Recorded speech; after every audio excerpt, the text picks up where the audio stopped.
Good evening, everyone. Nice to see you all here this evening. My name is Steve Light. I'm the Associate Vice President for Guest Experiences here at Monticello. And I'm very excited to welcome you all to our fourth and final installment of our 2024 Pursuits of Knowledge series. I want to say a big thank you to everyone for coming out and supporting this series this year. Thank you for joining us as we've explored big ideas with some remarkable authors. I'm going to tease at the end of tonight's program that we will have a sneak preview of what's in store for the Pursuits of Knowledge series in the spring of 2025, so you have to stay till the end. But first, we have a truly special conversation to wrap up the series for 24. In his timely book, Our Ancient Faith, Lincoln, Democracy, and the American Experiment, Dr. Alan Guelzo holds up the actions and ideas not of our nation's third president, but of our nation's 16th president, as the model by which we are to set a path toward our democracy and its future. At its heart, this is a book about Abraham Lincoln's unwavering belief in democracy's potential. As Dr. Guelzo writes in his introduction, to all who have despaired of the future or whose lives have been ruined by the failures of the present, I offer this man's example. And while this book focuses on Lincoln, you all might not be surprised here at Monticello tonight that Thomas Jefferson does appear throughout its pages. For Lincoln, the principles of America's experiment in self-government were inseparable from Jefferson's Declaration of Independence. As Lincoln wrote in 1859, all honor to Jefferson, to the man who in the concrete pressure of a struggle for national independence by a single people had the coolness, forecast, and capacity to introduce into a merely revolutionary document an abstract truth applicable to all men in all times. Dr. Guelzo's scholarship will allow us to consider both men as thinkers who grappled with the tensions inherent in democracy. His work challenges us to ask what their ideas can mean for us today as stewards of the democratic experiment which they labored to advance. We are delighted to have Dr. Guelzo here with us tonight for this conversation. He is the Thomas W. Smith Distinguished Research Scholar in the James Madison Program in American Ideals and Institutions at Princeton University, and one of the nation's foremost historians of the Civil War era and Abraham Lincoln, having authored 15 books. Among a long list of accolades and achievements, Dr. Guelzo is a 3-time winner of the prestigious Lincoln Prize, awarded by Gettysburg College. And I mention that not just because I'm a proud alum of Gettysburg College, but because 20 years ago, I had the fortune to be a student in Dr. Guelzo's classroom on his capstone seminar on the Civil War era. I doubt you remember my paper on Charles Grandison Finney, but we'll overlook that. But it is my pleasure now to turn things over to my esteemed colleague, Dr. Jane Kamensky, President of the Thomas Jefferson Foundation, and Dr. Guelzo, as they lead us in our conversation tonight.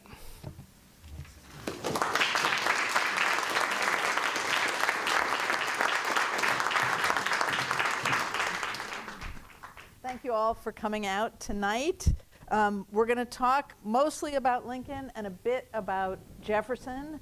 But this is a bit of a reunion for me and Alan Guelzo, and I wanted to share a bit about how we met, the work in which we met, and then ask his perspective on that work. So in 2019 and 2020, Alan and I worked together on the American History Task Force of an initiative called Educating for American Democracy, which asserted and which still asserts the importance of political pluralism among other dimensions of American diversity. What this meant on our task force was that Alan had the experience of being the lonely little petunia in an onion patch as our ranking constitutional conservative on this task force. I can recall very clearly what gave me hope in having you at that table, but I've never had the chance to ask about it from your perspective, and I suspect that there are a lot of such appearances for you. So talk a bit about pluralism and educating for American democracy to kick us off. Democracy itself thrives on pluralism. Pluralism is the lifeblood of it. Because what does democracy fundamentally say? Sovereignty belongs in the hands of the people, not in the hands of kings or dukes or princes or whatnot, who then let a little bit of what they have been given trickle down to other people. Rather, in a democracy, sovereignty belongs to the people themselves, and they can delegate some parts of that, but it flows upwards. Now, when you say that, then you're taking a large group of people, not a small group of great nobility who are all related to each other, and probably inbred. What you're doing is you're taking a large body of people on their own terms, a large body of people who may not know each other, may not be related to each other, may not be doing the same things, may not have grown up in the same town, the same village, the same county, the same shire. Nevertheless, they are the people who possess that sovereignty. And that sovereignty respects the differences among the people themselves and vouches a certain confidence that despite all the differences they may bring to the table, there is a consistent desire on the part of those people to get along with each other, to talk to each other, to understand what to do and how to move forward, and then what direction they want to give to the people who aspire to be their leaders. In that respect, democracy and pluralism walk together hand in hand. Because democracy has a certain, I guess what you could call a mixture of confidence and humility. It has confidence in the sense that it really does believe that the people who possess that sovereignty can get along with each other, and that there are ultimately no overarching fundamental reasons why they can't resolve whatever differences there are and recognize all the things that they have in common. So there's this confidence. Democracy is about confidence. But democracy is also about humility. Democracy recognizes that there's no one small cadre of people who are born with authority to see everything the way it should be seen. Democracy recognizes that a majority has the right to rule, but it doesn't have the right to take the minority and put it up against a barn wall and shoot it. And why? Because majorities are not always right. They may be powerful, they may have numbers, but they just might be wrong. And the wrongness of what they're pursuing as a majority sooner or later will manifest itself. So a majority limits itself. It doesn't do what it might have the power to do to a minority, because the minority might be right. And over time and over experience, that minority might be so persuasive that it becomes a new majority. Democracy backs off and says, don't jump too quickly to conclusions. Don't have too much overconfidence that you know all the answers, because there's liable to be some voices, sometimes some very annoying ones, but sometimes some voices that actually have got the truth on their side. And you might want to listen very carefully to what the truth has to say to you. So democracy has confidence in people, but it also is an exercise in humility. And that, to me, it seems to me those are two of the building blocks of anything that we want to talk about when we talk about pluralism and civic education. It has the confidence to see what is right. It has the confidence to admit when it has been wrong. It's beautiful. Thank you. So, of course, we need to talk about the Declaration here at Monticello. We have the guy who wrote the thing.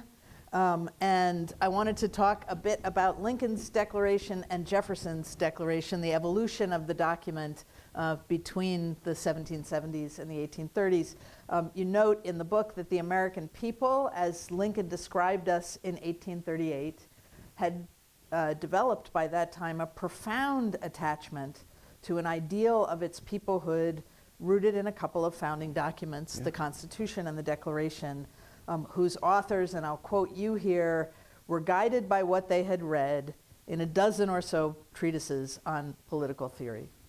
So talk to us, if you would, about Lincoln's reinvention of the Declaration. Did he venerate it? Did he reanimate it? Did he distort it? Did he do all of these? What did he mean when he called the Declaration an electric cord that bound Americans as one people. You know, Jane, venerate really is the word for Lincoln that way, in talking about his perception of the Declaration of Independence. That reference to the electric cord, when we say something an electric cord, we think it's something we plug into the outlet. Well, there were no outlets and there were no cords in 1858 when Lincoln gave that. What did he mean by it? He is talking about something that almost resembles a lightning strike.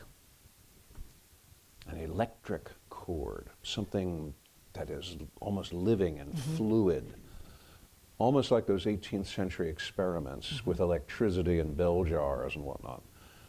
And he uses that image. This is in a speech he gives at the very opening of the Lincoln-Douglas campaign, July 10th, 1858 in Chicago. And he says, what gives us coherence as a people?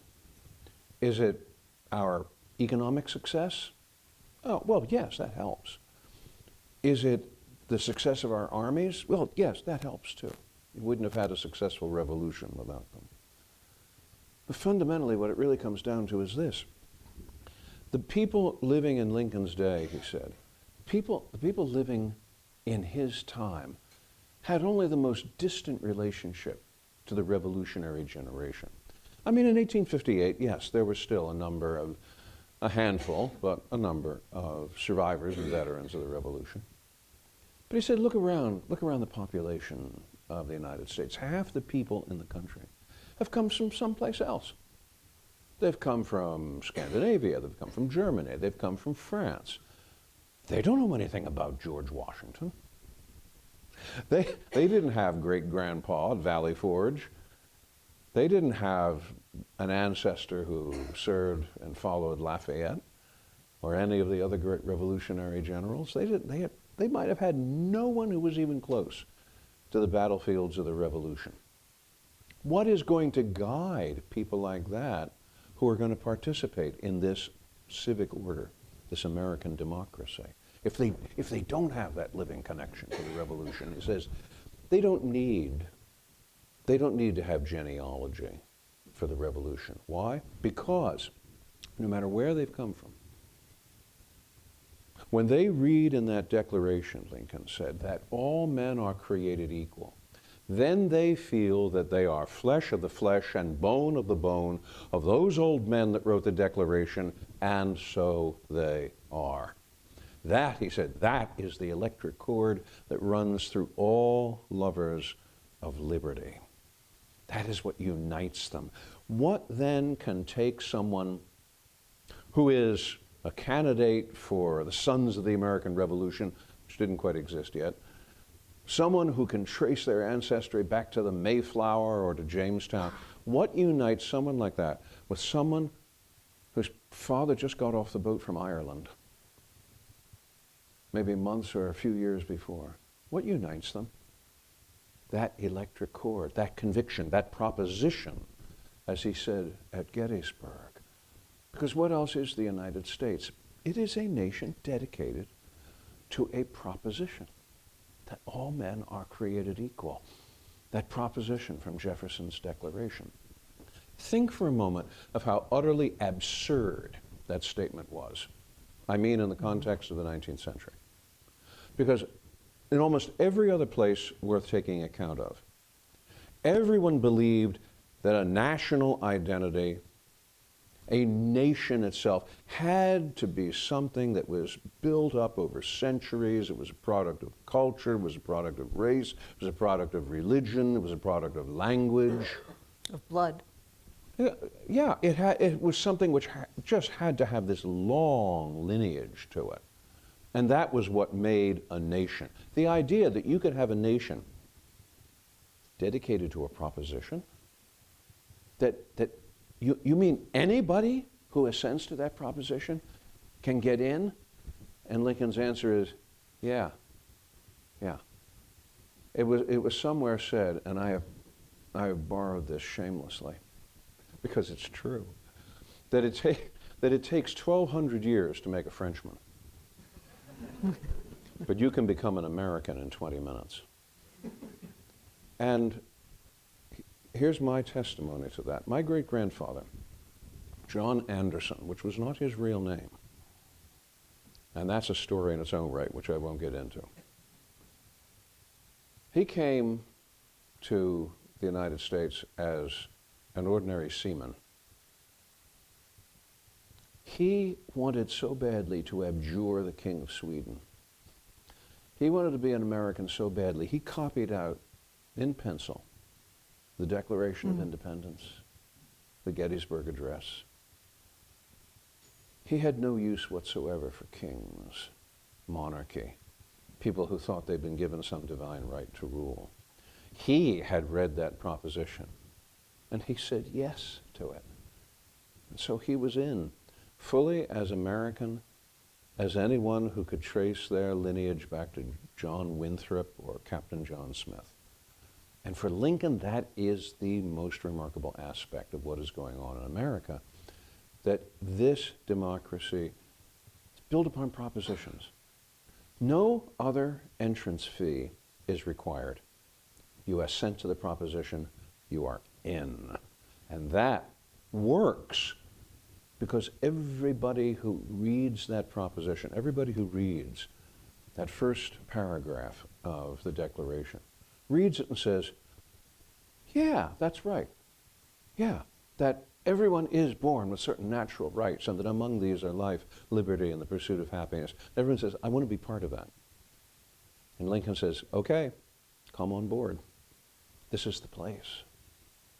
And when you remember how much that baffled people in the 19th century in other places, I scratched their heads. They couldn't believe that you could that you could make a nation out of a proposition. And in truth, there was a lot to convince them that they were right. Because, all right, you had the American experiment beginning in 1776, and then you had the French. Yeah, except that it didn't quite turn out the same way. It corkscrewed downwards. It became the tyranny of Bonaparte. And all around, all the monarchs and kings and princes and dukes shook their heads and said, see, you concede to the people that kind of authority, and look at what you get. And by 1860, the United States is really the last major, large-size, freestanding democratic experiment left in the world. And in 1860, what were we proceeding to do? Blow our own brains out. And all the monarchs applauded. They loved watching that because they could turn to their own peoples and say, see, this is what happens. This is why Lincoln thought that what was going on was a test in the Civil War. A final exam, Steve, okay? It was a final exam on Jefferson's Declaration. Was Jefferson right? Or was Jefferson wrong? And the Civil War was going to prove it. And Lincoln takes our attention to that. July of 1858, November of 1863. That's for him. That's veneration. He spoke when he was on his inaugural tour, before his inauguration in March of 1861. That tour brought him through Philadelphia, my hometown. He stopped at Independence Hall, spoke briefly at Independence Hall, and then outside where he raised the flag, because it was Washington's birthday, February 22nd. Enormous crowd. There's a wonderful picture that was taken of that event. And Lincoln said inside Independence Hall that he had never had a thought politically that did not rise from the Declaration of Independence. That was what guided him. That was his pole star that he steered by politically. Rather than surrender that, he said, I was almost about to say, he said, that I would rather be assassinated on the spot. And 4 years and 2 months later, he lay in state in that same Independence Hall. But he would rather have been assassinated than let that down. Yeah, veneration, that's the word. So that's a poignant segue to talk about a thread that runs through the book, which is the tension between reason and passion in American politics and public life. And I wanted specifically to ask you about the populism of the second quarter of the 19th century. You write about popular passions in the Jacksonian era in a way that sounds almost like you are quite deliberately crafting a parable of our own times, noting the, quote, calculated havoc that Jackson wrought in many areas of American public life. You ask a kind of pregnant question: was democracy inevitably the victim of the passions? So I'd love to have you draw out Lincoln's answer to that question, and if you're willing to share a bit of your own, and to think with us about how Lincoln's almost religious belief in elections, which you also tease out in the book, squared with his anxieties about human passions and fallibility. Is passion a threat to democracy? He feared that it was. He feared that it was. Now the question that this poses is that inevitable in a democracy? The answer to that is no. It's not inevitable. But passion was something that Lincoln was very, very anxious about. Today when we talk about passion, we do it sometimes. I hear this all the time in job searches, where someone's being interviewed for a job, and of course the question is, well, what's your passion? And when I hear that, I think Lincoln would not give them the answer they wanted to hear. But that's because a great change has occurred in the way we use that particular word. Today we use it almost interchangeably as, what is it gets you up in the morning? What really energizes you? What brings out the best in you? All right, I'll leave that to a side. In Lincoln's dictionary, passion was something dangerous. Passion was what happened when people forgot to be reasonable. Understand that Lincoln, in this respect, is very much like Jefferson, in that both of them were men of the Enlightenment. They considered themselves men of reason. And that's not terribly surprising when you remember that when Lincoln is born in 1809, Thomas Jefferson is still President of the United States. And Jefferson will live on until 1826. And that means that Lincoln, the young Lincoln growing up, is doing it with Thomas Jefferson as a real contemporary for him. He's very much a man of reason. That reason is what keeps passion at bay. Passion is about impulse. Passion is about revenge. Passion is about fury that doesn't think, that strikes out without consideration because it's so angry or because it's so agitated, because it's been pushed in a certain way or pulled in a certain way, and without reckoning the consequences. Passion takes over. And you do things in heat and in anger that you would never think of doing, at moments of coolness and of approachability. And he feared that that was a problem in a democracy, because if sovereignty arises from the people, a number of those people are not all going to be the same in their temperament, in their education, in their attitudes.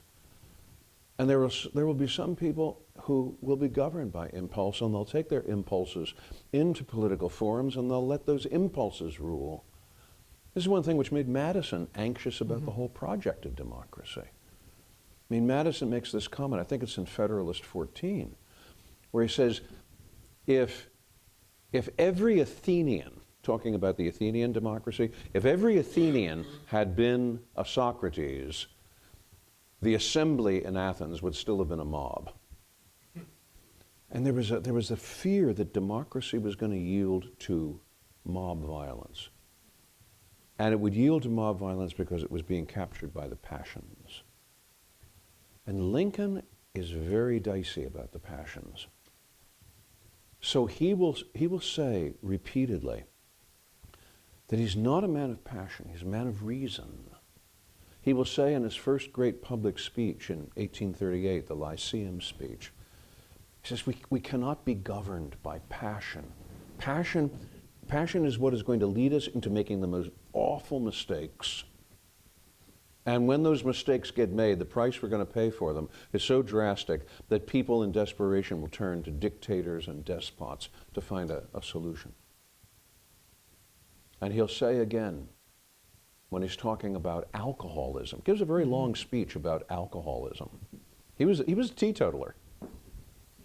He was a teetotaler, but most of his family were, yes, they were captured by spiritus frumenti. He had seen it on the frontier. He didn't have any illusions about the frontier. No, someone once tried to press him. What was it like growing up, Mr. Lincoln? His response was, I have seen a great deal of the backside of the world. He was dicey about passion because he had seen how people could get carried away with it, almost a kind of a drunken fit. And it would lead people to lynch mobs. It would lead people to murder. And politically, it would lead people to make all kinds of remarkably unwise decisions that would lead them back into the hands of tyrants and dictators. And because he was that suspicious about passion, he wanted to stay as far away from it as possible. And even in his first inaugural address, the way he concludes it, he speaks about how passion has helped us, but it can't help us any further. We have to be guided now by reason. We have to hear the reasoning of what he calls the better angels of our nature. So in that respect, Abraham Lincoln's not a populist. Andrew Jackson, yes. Jackson was a man of such passions that even Thomas Jefferson, that one visit he pays to Jefferson here at Monticello, even Jefferson was a little bit unhinged by Jackson. He said, this man has no control over his passions. This is a man who kills another man in a duel. Jackson, not Jefferson. Jackson, not Jefferson. More likely, Jefferson would have shot himself in the foot, but all Jackson kills a man in a duel. Probably, challenged several others to duels. This is a man, give you a case in point, during the Great Nullification Crisis of 1832. Jackson threatens to cross the state line into South Carolina and hang the first man he meets from the nearest tree that he can find. A nervous South Carolina senator approached one of Jackson's allies, Thomas Hart Benton, and said, "Did Jackson really mean that?" And Benton replied, when Andy Jackson starts talking about a hanging, men start looking for a rope. He was, yes, exactly that sort. And whether it was the Trail of Tears, whether it was his political opponents, or whether it was Charles Dickinson in that duel, he was a man of passion. And Lincoln feared that. Lincoln belonged to an entirely different species of political thinking than Jacksonian populism. And yet, I add this too, he's also not an elitist. Mm-hmm. He's neither an elitist nor populist. Because where is he born? He's not born with any silver spoon in his mouth. I'm afraid he's not born with the advantages Jefferson had. Mm-hmm. And Jefferson had a classical education from the age of 5, puts in 2 years at the College of William and Mary. Lincoln had none of those advantages. He grew up on that hard scrabble frontier. In most cases, he had to teach himself. That was a very different experience. So he's not an elitist. He's not impressed and overwhelmed by the top rank of society. And people who heard him talk would be put off that way by him. There are a lot of testimonies of people, elite New Englanders, who would visit Lincoln in the White House and be put off by the way this man talked. This man, Lincoln, according to one observer, in this case Julia Ward Howe, who wrote the Battle Hymn of the Republic, she visits Lincoln in his office and she says something and his response is, "I heard that." She says, "What? This man is the President of the United States?" And she wasn't the only one. George Templeton Strong, who was a New York lawyer, kept this marvelous Great diary. diarist, yeah. Oh, that diary of the Civil War is a wonder. Templeton Strong visits Lincoln in his office, and he takes down a sort of, it's a kind of transcript of the way Lincoln talked, trying to reproduce this thick border state accent of Lincoln's. And it comes out in Templeton Strong's diary something like this: "Well, I never cross a river until I come to it." Yeah, and people like Strong thought, what? Where did they get this guy? And Lincoln knew that they were saying that, and he let them think that way. Leonard Swett, who practiced law with Lincoln out on the old 8th Judicial Circuit in Illinois, said what I think is really one of the smartest things, wisest things ever said about Lincoln, when he said that any man who took Abe Lincoln for a simple-minded man would soon wake up with his back in a ditch. There were a lot of people in that ditch. They underestimated this man, and before they knew it, they were all trussed up like chickens in the shop. And he knew that they underestimated him, and he let them make that mistake. And over again, they tumbled right into that ditch. He's not an elitist. If anything, he almost makes fun of them. He is, in that respect, a walking embodiment of a democracy governed by reason. Democracy which, because it's governed by reason, is open to anyone, born at any level of economic strata or educational certification. Anyone is open to anyone to make of themselves what they will. For him, self-transformation is one of the great gifts of Jefferson's Declaration. Because if we are, in fact, all equally equipped with those natural rights, then all we have to do is to use them, and we can transform ourselves the same way that Mr. A. Lincoln transformed himself from the son of a backwoods farmer into a successful railroad lawyer in Illinois, and then eventually 16th President of the United States. This dizzying, almost dizzying capacity in one generation to see people transform themselves. To Lincoln, that was one of the greatest gifts of American democracy. So Lincoln's abhorrence for the passions is a natural segue to talking about his views on slavery and on race. And you take great pains in the book to be candid about Lincoln's complex racial views and the ways that they intersected with his moral and philosophical revulsion for slavery. You also lay out for your reader his conviction before the war came that slavery must and would wither away. In parts of your 7th and 8th chapters, I found myself wondering how far we might push an analogy between Lincoln and Jefferson on questions of race and slavery. Were their views, not their practices, but their philosophies, as far apart as they appear on the surface? That requires a plunge into the psyche of these two men. It's always a perilous adventure for historians. So let me preface anything I have to say on that point by saying this is speculation. I have never met Mr. Lincoln or Mr. Jefferson. And if I had, I'm not entirely sure I would even then be able to say that I'd confidently figured either of them out. But in the case of Jefferson, you have someone who knew one thing and who looked away and looked in another direction. It is inevitable that you ask the question, how can a man who writes what he writes in that marvelous preamble, that opening paragraph of the Declaration, in one paragraph captures almost the entirety of Enlightenment political theory?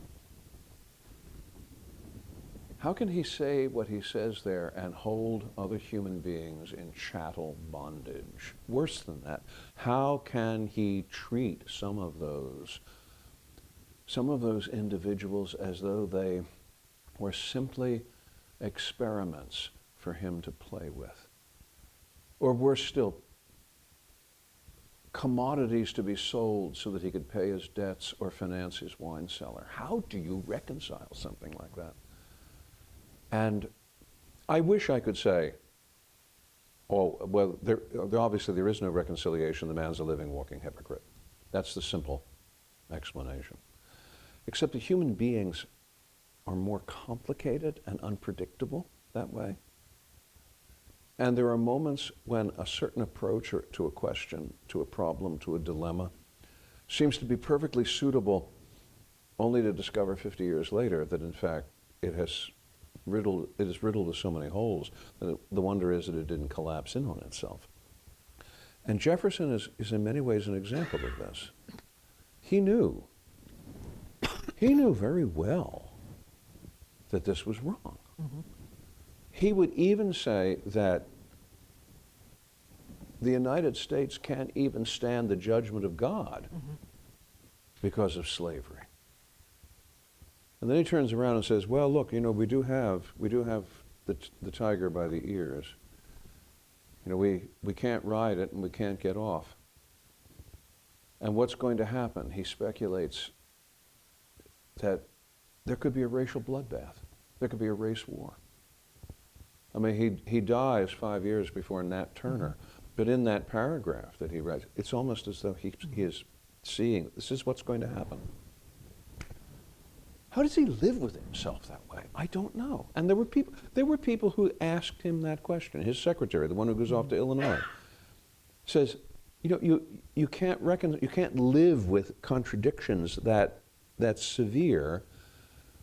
And so off he goes to Illinois on the flatboat, and while he's there, he's reading these letters of manumission to the people who had been the property of his family. Jefferson can't do it. He pleads with Jefferson, come to the West with me. And Jefferson backs off with the worst of all possible excuses. That's great for you young people, but old people like me, we were stuck in our way. No, I'm sorry. There is no such thing as it being too late or too early to do what is right. That doesn't exist.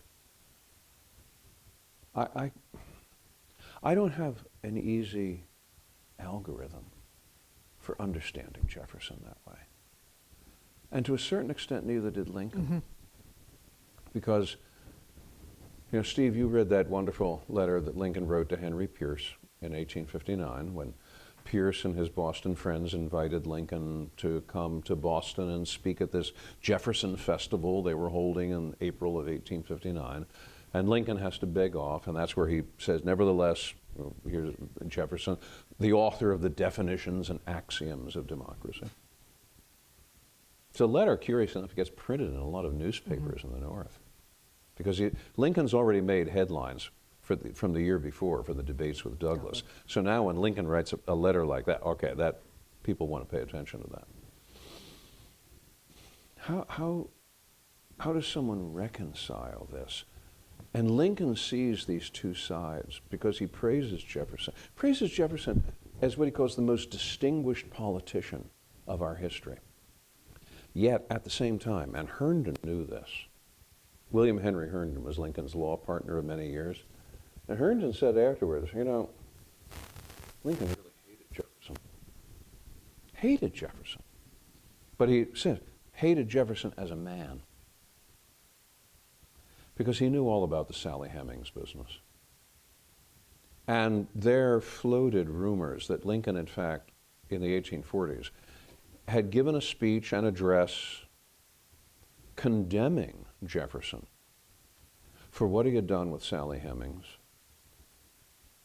And Lincoln is supposed to have gone on to have said, Jefferson not only took advantage of Sally Hemings, but the children that were born of Sally Hemings were then sold. And one recently came up for auction in New Orleans. Now, people threw this back at Lincoln in 1860. And Lincoln said, well, I didn't really write that. I didn't really say that. But Herndon knew better. He said he understood Jefferson as the politician and the political idealist. But he also understood that there was another Jefferson. And that was the Jefferson of weakness, of inconsistency, of hypocrisy. Indeed, almost one can say passion. That Jefferson, Lincoln detested. So Lincoln himself has to deal with this divergence. But Lincoln has divergences of his own he has to cope with. I mean, Lincoln is the man who says in 1864, I've always hated slavery. Can't remember a time when I didn't so think and feel. And yet, this is a man who never gets on the campaign hustings about slavery before 1854. Oh, he has some things that he says from time to time about it, but it's not a campaign for him. He doesn't become a major figure in opposition to slavery in America until the great Kansas-Nebraska Bill of 1854, and that's when he becomes public. That's, in fact, when he begins talking about the Declaration of Independence. Lincoln is also willing to accept slavery as a legal institution. Now, he'll say, it was wished on us by the British in colonial days, wished on us by law today, and we can't overthrow those laws, or else we're actually no better than the people he criticized for passion. So, what are we going to do? Well, we have two ways of dealing with slavery. One is that we can seal it off in the places where it's legal. Those states down below the Mason-Dixon line, down below the Ohio River, don't permit any further expansion or legalization of slavery into the Western territories. So that's one way. That means that slavery will asphyxiate on its own. And then, when it has sufficiently expired, then you take those who had been slaves and you send them someplace else. Send them, he said in 1854 in the Great Peoria speech of October of 1854, send them to Liberia, to their own native land, as though they were the cause of the problem rather than the victims of it. You look at that in Lincoln, what? I thought this man was the great emancipator. Now, of course, he immediately follows up on that and says, well, you know, that really is impractical, isn't it? Well, that's what he said in 1854. And yet, in 1862, he will make an overture to black leaders in the White House, asking them to sign on to a plan for colonization. Why? Why colonization? Because he says, look, let's be frank, black and white races cannot live together.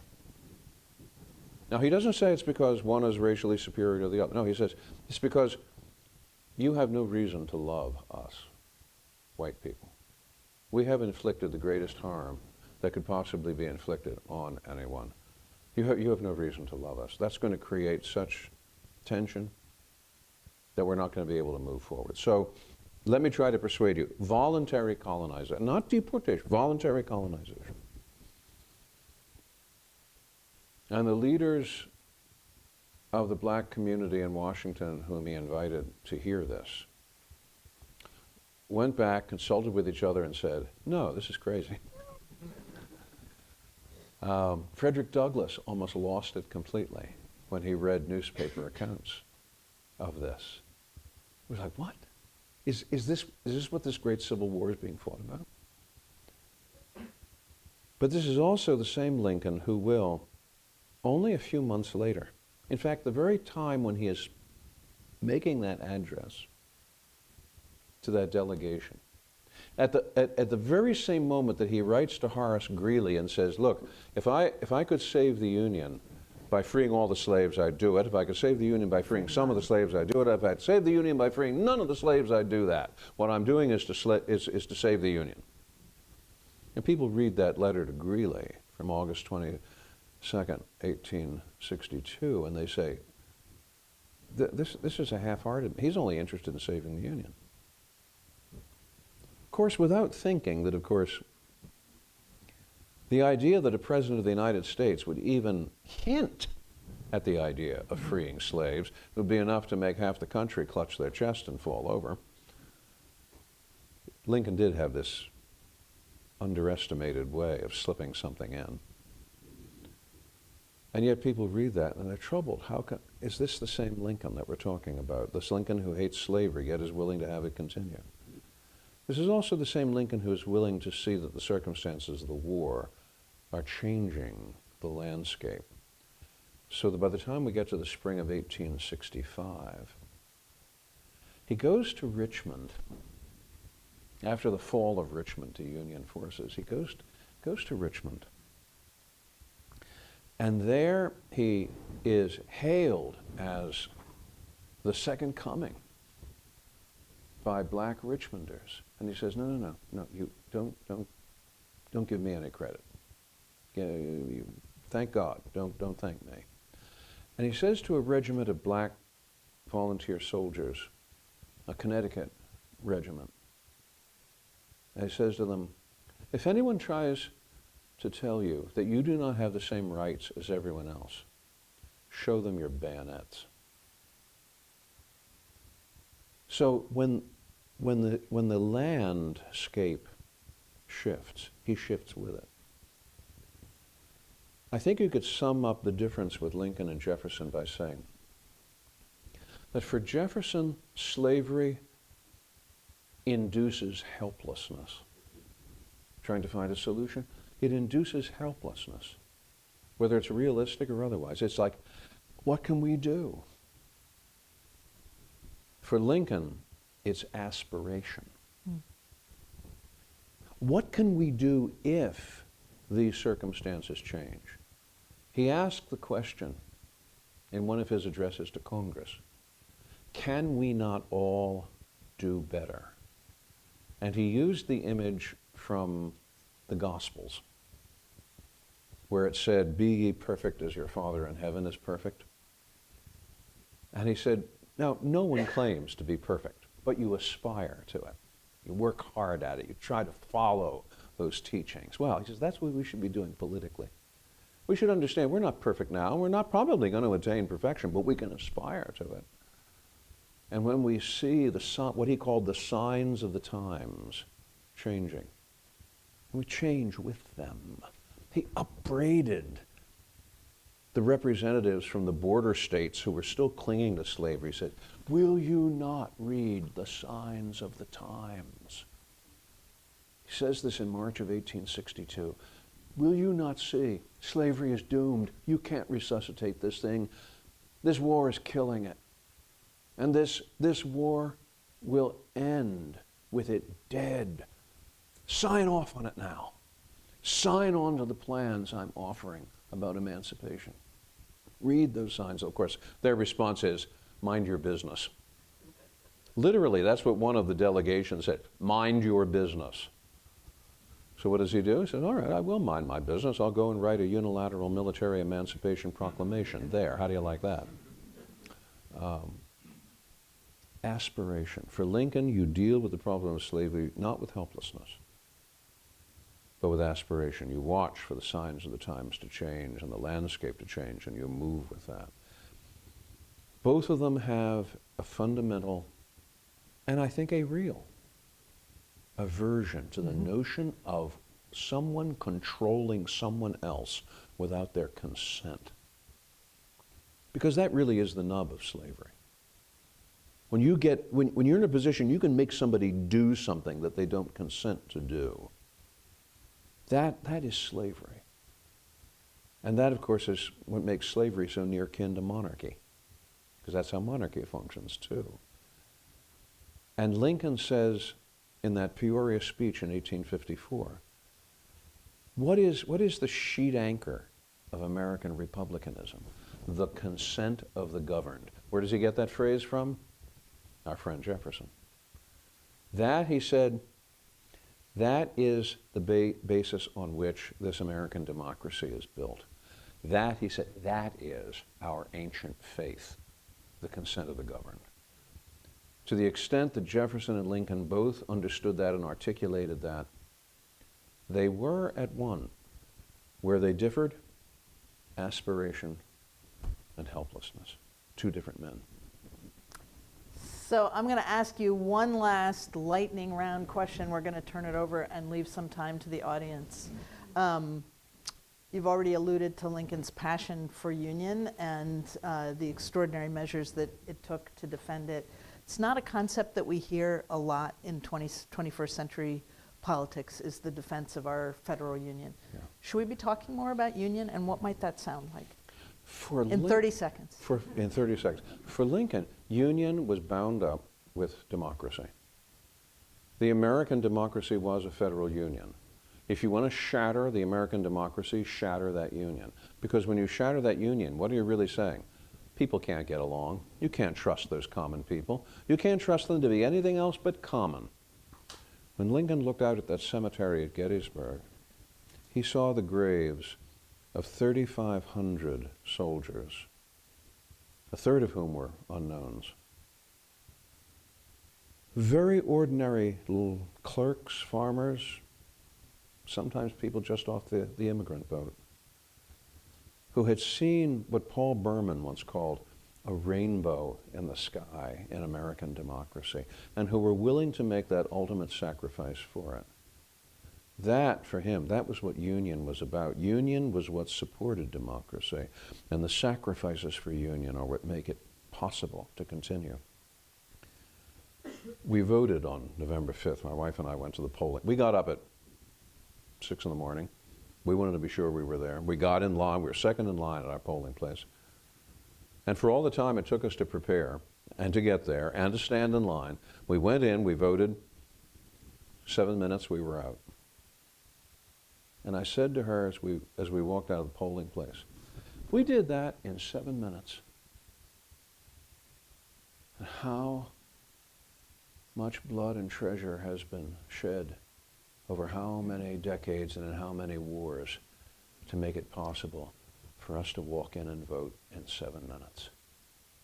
Yeah, preserve the union, you preserve democracy. Fail to preserve the union, democracy will have a black eye, because it will say, if you can't get along in a union, then the people themselves, their sovereignty is an illusion. Floor is yours. You're self-governing. A microphone is circulating. Leslie has a microphone. Questions for Dr. Guelzo?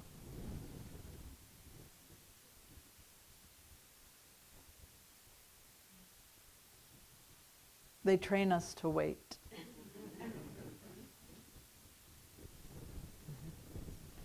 Quick question. You talked a lot about preserving the Union. Mm-hmm. After the war, the Union had to be brought back together. How was Lincoln thinking about that, and how would it have evolved, in your opinion, if he'd not been assassinated? What was the path he was going down to reconstitute the Union? You know, I think that is the question I'm asked more than any other. What would have happened if Lincoln had lived? What kind of a union would we'd be living in? Lincoln himself had great hopes for the future. He'd endured the agony of the war, a war which at moments made him cry out, "Why has God put me in this place?" And in the closing weeks of the war, that visit he paid to Richmond, he said to a New Jersey politician who was accompanying his entourage, he said that with the end of the war and the end of slavery and the end of people selling each other like cattle, now is the time for the American experiment to blossom. He said it would bloom like the valley of Jehoshaphat. He had great confidence for the future. But what plans did he have to make that happen?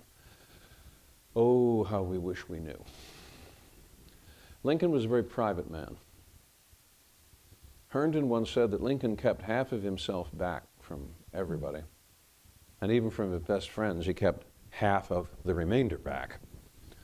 And anyone who confidently told you that they knew what Abe Lincoln thought about something automatically understand that was a lie. No one could predict Lincoln. Very private. You wouldn't want to play poker with this man. You'd never be able to read him. So we don't know. He didn't lay out a plan in advance, because of course he didn't plan to be assassinated. I think we can guess certain things. One thing I think we can guess from some of his policies and some of his advice is that he wanted the freed slaves brought into the mainstream of the American economy. And the way to do that was through land, and through the redistribution of land in the South, especially because the slaves themselves had been the people who worked that land. What else did Locke make clear in the two treatises on government? That when you work the land becomes yours. That mixing your labor with the land is what creates property. All right, we want to emerge from this Civil War as a new and united nation. Then we should open the way to property and the ownership of property to the freed slaves, who were the ones who worked it. That's one thing. Secondly, there must be the vote. In the last speech he gave on April 11th, 1865, he said, I want to recommend, as we move forwards, the bestowal of the franchise. Now he conditioned it, he said, on the very intelligent and those who have served our country in uniform. But the very fact that he would suggest that at all was radical in the ears of people who heard it. One of the people who heard it was an actor named Booth, who was in the crowd that night. And he turned to his associate and he said, I know what that means. I'll put him through. Yeah. The vote. That is, to Lincoln, this is critically important, because elections are the warp and woof of a democracy. I think in the longest sense, he would have looked to an American economy free from entanglements and dependence on European dominance. And he would have looked to an America that enjoyed self-sufficiency. That was what his political life before slavery and the slave issues had been dedicated to Henry Clay's American system. He would have favored the development of infrastructure. He signs the biggest infrastructure bill in American history up to that point, the Transcontinental Railroad.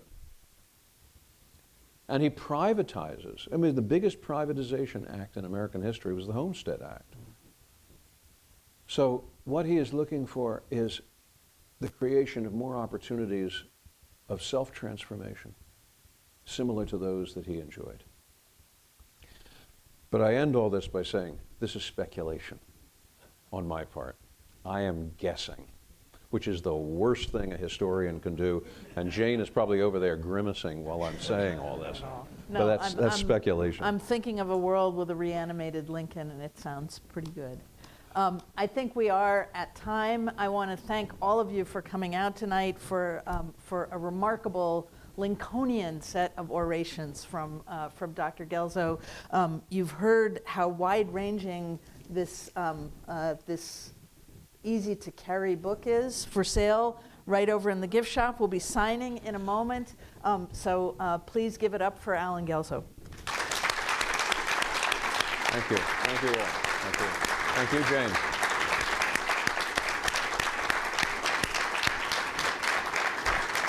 And then, as Steve promised, we have our Spring Pursuits of Knowledge lineup to share with you, featuring a wide range of conversations linking past and present to help us think about the relationship between history and the modern world. We will take January off. People in Virginia seem to think it's cold down here. I come from Massachusetts. You're wrong. Dr. Carrie Greenidge will speak in February on the Grimke sisters and perhaps on Descendant of the Mountaintop, William Monroe Trotter. We will have in March, Women's History Month, Smithsonian directors Anthea Hardig from the National Museum of American History and Dr. Elizabeth Babcock from the coming Smithsonian Museum of Women's History in America to talk about their efforts to elevate women's stories at the Smithsonian. Dr. Jonathan Gnapp on the Constitution and originalism in April, and then our own Bill Barker as Thomas Jefferson in the 3-person play Jefferson Adams in May.